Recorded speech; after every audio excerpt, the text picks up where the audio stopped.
இந்திய மக்கள் அனைவருக்கும் என்னுடைய பிற்பகல் வணக்கம். இன்றைக்கி தினத்தந்தி பேப்பரில் ஹெட்டிங்கே அதுதான்.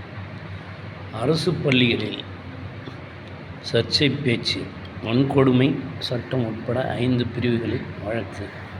சொற்பொழிவாளர் அதிரடி கைது. சொற்பொழிவாளர்ன்றது யார்? மகாவிஷ்ணு. ஏற்கனவே நேற்று நம்ம சொல்லியிருந்தோம். நேற்று பேப்பர்லேயும் இதை பற்றி பேசி போட்டிருந்தோம். அரெஸ்ட் பண்ணாங்க. ஆஸ்திரேலியாவிலிருந்து சென்னை திரும்பிய போது விமான நிலையத்தில் போலீஸார் மடக்கி பிடித்தனர். நான் வந்து சொல்லிட்டுறேன்ல, 1:30 மணிக்கு நான் வந்து விமான நிலையத்துக்கு வருவேன் அப்படின்னு. அதை பற்றி ஒன்றும் இல்லை. இந்த சொற்பொழிவாளருடைய விஷயத்தை பார்க்கும்போது அரசு அசோக் நகர் பள்ளிக்கும் சைதாப்பேட்டை பள்ளிகளுக்கும் தலா ஒரு லட்ச ரூபா டொனேஷன் கொடுத்துருக்காரு.